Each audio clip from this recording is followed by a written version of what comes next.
hi hello ನಮಸ್ಕಾರ ವಿಶೇಷ ಕಾರ್ಯಕ್ರಮಕ್ಕೆ ಸ್ವಾಗತ ನಾನು ಅಮೃತ ಶ್ರೀಕಂಠ 2026ರ ಏಪ್ರಿಲ್ನಿಂದ ಬೆಳ್ಳಿಯ ಮೇಲೂ ಸಿಗುತ್ತಂತೆ ಬ್ಯಾಂಕ್ನ ಸಾಲ 2026ರಿಂದ ಬ್ಯಾಂಕ್ಗಳಲ್ಲಿ ಚಿನ್ನದ ರೀತಿಯಲ್ಲೇ ಬೆಳ್ಳಿಯನ್ನ ಕೂಡ ಆಧಾರವಾಗಿ ಸ್ವೀಕರಿಸಲಾಗುತ್ತಂತೆ ಬೆಳ್ಳಿ ಚಿನ್ನದ ಮೇಲಿನ ಸಾಲಗಳ ವಿರುದ್ಧ ಸಾಲ ನೀಡೋದಕ್ಕೆ ಆರ್ಬಿಐ ಮಾರ್ಗಸೂಚಿಗಳನ್ನು ನಿಗದಿಪಡಿಸಿ ಇದನ್ನ ಏಪ್ರಿಲ್ 1, 2026ರ ಒಳಗೆ ಅನ್ವಯವಾಗುವಂತೆ ಮಾಡಲಾಗುತ್ತೆ 2026ರ ಏಪ್ರಿಲ್ 1ರಿಂದ ಎಲ್ಲಾ ಸಾಲದಾತರು ಅನುಸರಿಸಬೇಕಾದ ಆರ್ಬಿಐನ ಹೊಸ ಪ್ರಮಾಣೀಕೃತ ಸಾಲ ಮಾರ್ಗಸೂಚಿಗಳ ಅಡಿಯಲ್ಲಿ ಚಿನ್ನದ ರೀತಿಯಲ್ಲಿಯೇ ಇನ್ನು ಮುಂದೆ ಬೆಳ್ಳಿಯನ್ನ ಕೂಡ ನೀವು ಸಾಲಗಳಿಗೆ ಮೇಲಾಧಾರವಾಗಿ ಪರಿಗಣಿಸಲಾಗುತ್ತೆ ಚಿನ್ನ ಮತ್ತು ಬೆಳ್ಳಿಯಂತಹ ಬೆಳ್ಳಿಯ ಮೇಲಿನ ಸಾಲಗಳನ್ನು ಕ್ರಮಬದ್ಧಗೊಳಿಸುವ ಮತ್ತು ಪ್ರಮಾಣೀಕರಿಸುವಂತಹ ಪ್ರಯತ್ನದಲ್ಲಿ ಭಾರತೀಯ ರಿಸರ್ವ್ ಬ್ಯಾಂಕ್ ತಯಾರಾಗ್ತಾ ಇದೆ ಇನ್ನು ಹಣಕಾಸು ಕಂಪನಿಗಳಿಗೆ ಎನ್ಬಿಎಫ್ಸಿಗಳು ಚಿನ್ನ ಮತ್ತು ಬೆಳ್ಳಿ ಸಾಲದಲ್ಲಿ ಸಾಲ ನೀಡುವ ಅಭ್ಯಾಸಗಳ ಮಾರ್ಗಸೂಚಿಗಳನ್ನು ಹೊರಡಿಸಿದೆ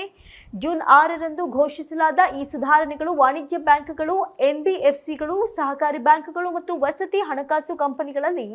ಸಾಲಗಾರರ ರಕ್ಷಣೆ ಪಾರದರ್ಶಕತೆ ಮತ್ತು ಸಾಲಗಾರರ ಹೊಣೆಗಾರಿಕೆಯನ್ನ ಹೆಚ್ಚಿಸುವ ಗುರಿಯನ್ನ ಹೊಂದಲಾಗಿದೆ ಇನ್ನು ಅಲ್ಪಾವಧಿಯ ಅಗತ್ಯಗಳನ್ನು ಪೂರೈಸೋದಕ್ಕೆ ಚಿನ್ನ ಮತ್ತು ಬೆಳ್ಳಿ ಆಭರಣಗಳು ನಾಣ್ಯಗಳನ್ನು ಅಡವಿಟ್ಟು ಸಾಲ ನೀಡೋದಕ್ಕೆ ಆರ್ಬಿಐ ಅನುಮತಿಯನ್ನ ಕೊಡ್ತಾ ಇದೆ ಆದ್ರೆ ಊಹಾಪೋಹವನ್ನ ತಡೆಯೋದಕ್ಕೆ ಚಿನ್ನ ಅಥವಾ ಬೆಳ್ಳಿಯನ್ನೇ ಮೂಲವಾಗಿ ಹೊಂದಿರುವ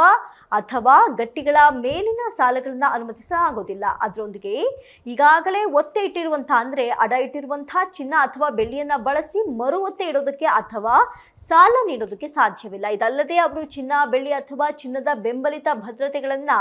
ಖರೀದಿಸೋದಕ್ಕೆ ಸಾಲಗಳನ್ನ ಪಡೆಯೋದಕ್ಕೆ ಸಾಧ್ಯವಿಲ್ಲ ಇನ್ನು ಸಣ್ಣ ಸಾಲಗಳಿಗೆ ಹೆಚ್ಚಿನ ಎಲ್ಟಿವಿ ಸಾಲಗಾರರು ಈಗ ಚಿನ್ನದ ಮೌಲ್ಯದ 85% ವರೆಗಿನ ಸಾಲವನ್ನ ಪಡೆಯಬಹುದು ಈ ಮೊದಲು ಇದರ ಪ್ರಮಾಣ 75% ಆಗಿತ್ತು ಇನ್ನು ಈ ಸಾಲದ ಮೌಲ್ಯ ಮಿತಿ ಬಡ್ಡಿ ಸೇರಿದಂತೆ ಒಟ್ಟು ಸಾಲದ ಮೊತ್ತ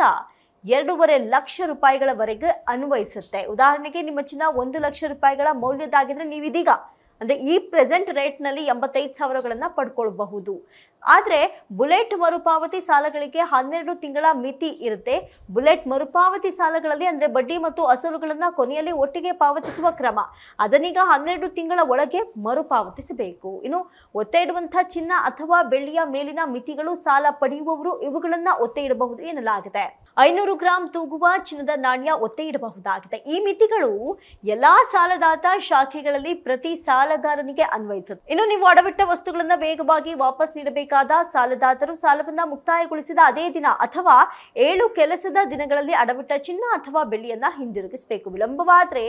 ಅವರು ಸಾಲಗಾರನಿಗೆ ಪರಿಹಾರವಾಗಿ ದಿನಕ್ಕೆ 5,000 ರೂಪಾಯಿ ಪಾವತಿಸಬೇಕು ನಷ್ಟ ಅಥವಾ ಹಾನಿಗೆ ಕಡ್ಡಾಯ ಪರಿಹಾರವನ್ನ ಕೂಡ ಘೋಷಿಸಲಾಗಿದೆ ಆಡಿಟ್ ಅಥವಾ ನಿರ್ವಹಣೆಯಂತ ಸಂದರ್ಭದಲ್ಲಿ ಅಡವಿಟ್ಟ ಚಿನ್ನ ಅಥವಾ ಬೆಳ್ಳಿ ಏನಾದರೂ ಒಂದು ವೇಳೆ ಕಳೆದೋದ್ರೆ ಅಥವಾ ಹಾನಿಗೆ ಒಳಗಾದ್ರೆ ಸಾಲದಾತರು ಸಾಲಗಾರರಿಗೆ ಸಂಪೂರ್ಣವಾಗಿ ಪರಿಹಾರ ನೀಡಬೇಕು ಪಾರದರ್ಶಕ ಹರಾಜು ಪ್ರಕ್ರಿಯೆ ಹಾಗೇನಾದ್ರೂ ಪಡೆದುಕೊಂಡಂತ ಸಾಲವನ್ನ ಸಾಲಗಾರರು ಮರುಪಾವತಿ ಮಾಡದೇ ಇದ್ದಲ್ಲಿ ಹರಾಜು ಮಾಡುವಂತಹ ಅನಿವಾರ್ಯತೆ ಬಂದು ಒದಗಿದಾಗ